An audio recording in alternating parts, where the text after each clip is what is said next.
Okay guys, you asked for it, so today we'll be doing a build breakdown of version 1 of the fastest GT4 RS at COTA. Let's get into it.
This is our 718 Cayman GT4 RS in pastel orange Y-Sock pack. So we have been developing this car for about a year and a half now, and we've taken it to multiple tracks, and I think we're at the end of its current version, or we've extracted as much as we could out of it.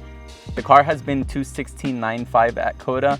The reason for this video is we're gonna go tip to tap, top to bottom, and break it all down for you guys so you guys know exactly what's been done to this car.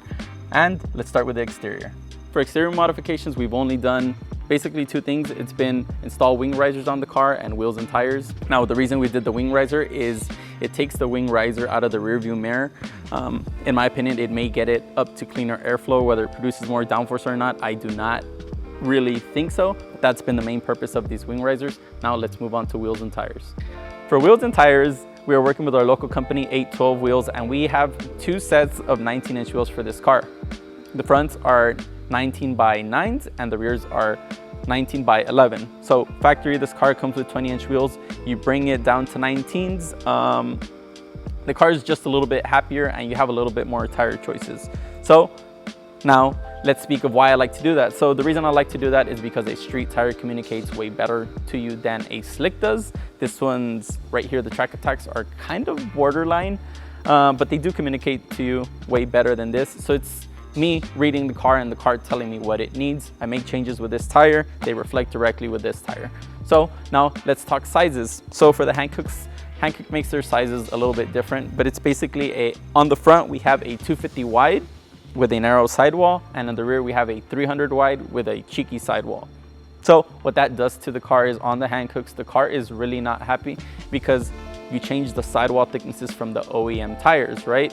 Yes, we're only going down from 20s to 19, so that makes the car happy, but changing the tire height, the car thinks it's in traction control in some places, or the car is just kind of, the front's not following the rear is the easiest way to say it. But if you move on to the Hoosiers, these Track Attack Pros, or the beauty of Hoosier is that they make a ton of sizes. So from factory, the factory is a 245 35 20. We moved up to a 265 35 19, so we have a little bit more width in the front. And the rear on these Track Attacks is a 305 30 19, and the factory is a 295 30 19. So we put a little bit more rubber in the car takes it, the car likes it. Now I am under the hood, bonnet, or frunk of a Porsche. The biggest flex you're gonna see here is that I am running a factory battery. Yes, we're not running one of those lightweight ones yet. Next, I'm gonna speak of the Motion Engineering brace. I think this brace is a 2-for-1. It adds rigidity and stiffness to the car. You can definitely feel it where the front end feels much happier. And it also protects the car from a strut tower issue. We know how prone these 991 generation cars, or 718 and 981 generation cars, are prone to having these things come through the hood. Because of this brace, next, I had to run these brackets from the GT4 RS Club Sport. These brackets allow you to transfer the seal from the cowling. When I put the cowling on top of this Motion Engineering brace, you could tell where it had a little bit of bulge to it and it was touching the hood a little bit. So I wasn't comfortable with that. Found these brackets, transferred the seals. Everything's working perfectly. Next, I'm gonna talk about, I did install a DSC box in the car. The DSC box goes right here. It's plug and play. It has a factory GT4 RS file on it that I haven't touched. I think it was the slight edge I needed to propel my car into the next number at COTA, because in this car we were at the 17.0s for a good bit before we dipped into the 16s. Last but not least, while we're here, I'm going to speak of camber plates. They are a very important part in us getting the camber numbers we want. For this car, I am running 3.7 in the front and I'm running about 3.2 in the rear. Front camber plates are from Tarot Engineering. As you can tell, they're pushed in almost all the way. And the rear of the car, we're running IMOCAR branded plates from a company across the pond. As you can tell, not much is done to this car. We did do the wing risers, we did wheels and tires. You guys already looked in the bonnet. So now let's go inside, or what I call the business side. In the interior of the car, we have decided to install a GMG cage that bolts to the bottom side of the car. I always love to do color match, but most importantly, let me speak to you of the importance of why we do a cage. So when we put the cage in the car, we pair it with 6-point harnesses. I see a lot of people do just a harness bar with harnesses, and to me, that's just asking for trouble. This extra hoop is gonna get you protection if the roof ever comes or collapses. And if you had just a harness bar, just think about it. The bottom part of your body is fixed to the seat, and if this collapses, it's just your neck taking the entire load of it, right? If you were just in 3 points and the roof crushed, you would be able to move your upper body to an extent. So we're doing harnesses, do a full cage with a hoop. Next, harnesses. I love these Strut harnesses. They're just super easy to adjust. We've been using them in everything. We put them in everything. We like them. Keep it simple. These are really made for the GT harnesses, the lightweight bucket seats, so they attach even better on the sides. Next, I'm gonna move to VBOX. So you guys know how much we love VBOX. I decided to cage mount it back here. 2 cameras are up front. You know what they say, if you don't have it on video, it really didn't happen. Not only do we have it on video, we know exactly what the person who sits in the seat is doing, what you're doing with your throttle, what you're doing with your braking, your steering. There's no, I think I did this, I think I did that.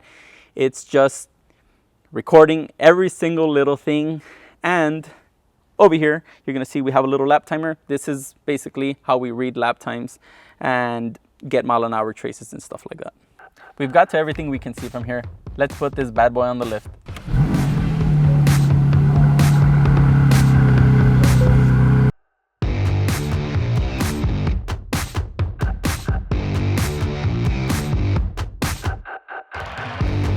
What happens when you buy a lift for trucks.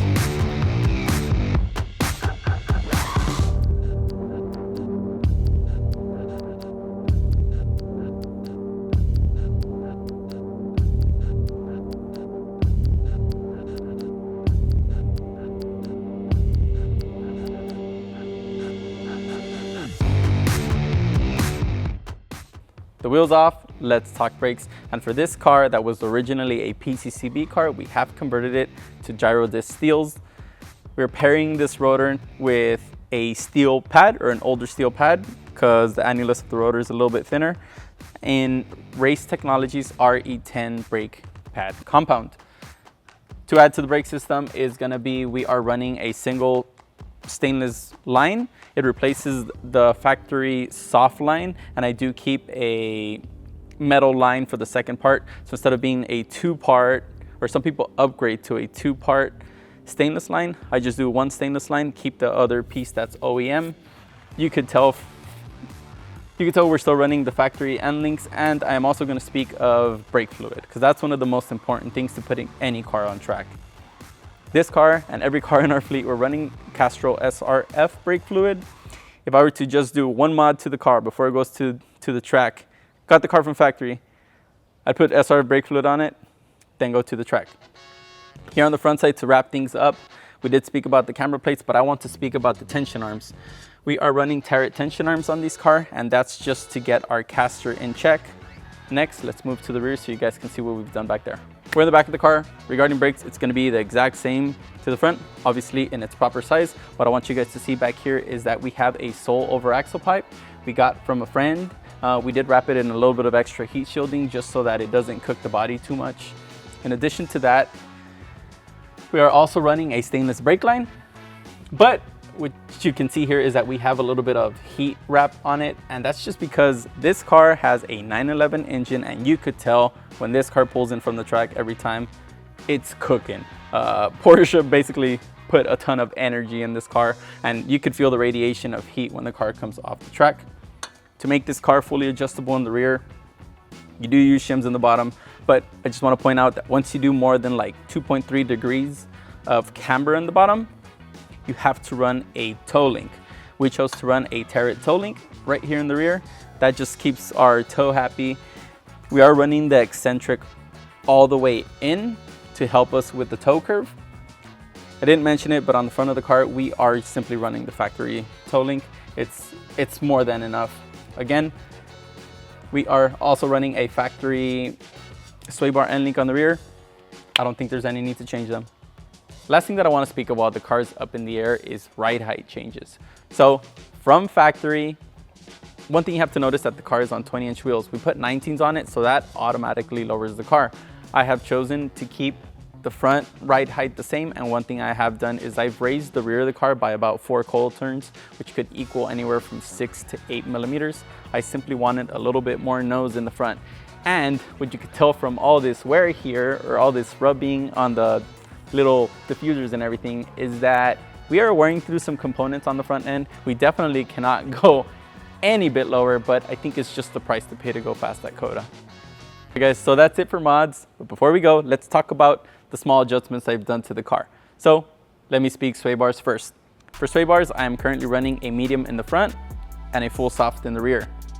Now, for where all of you guys call me to ask is, what is my alignment specs? So my alignment specs are 3.7 degrees of negative camber in the front, negative 3.2 of negative camber in the rear. The front, I am running a little bit of toe out, around 2.2 millimeters total toe out. And on the rear, I am running around 3.4 to 3.6 total toe in. The reason for the toe change is because I do want to grip up the car in the rear enough. So putting toe in usually adds grip for the car on traction. So that's, I just wanted a little bit of stability in the rear, but I don't want the rear to be hooked up, because in these cars, in these Caymans, you do want a rear that turns. Again, this car, you do not have the rear steer that the 911s have. So the rear has to stay lively for the car to go fast. In the front, why do we do a little bit toe out? So we do a little bit of toe out to aid in better turn-in.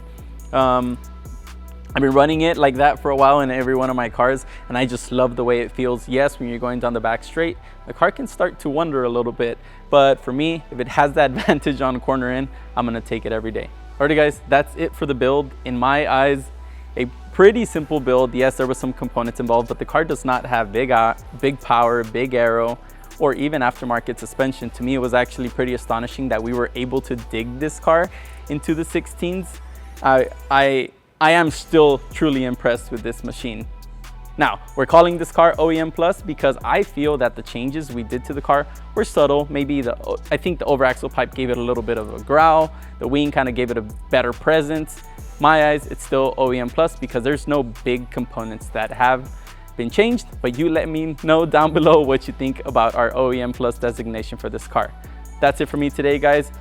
Make sure to like, comment, and subscribe. Please leave your comments down below, and I'll see you guys at the racetrack.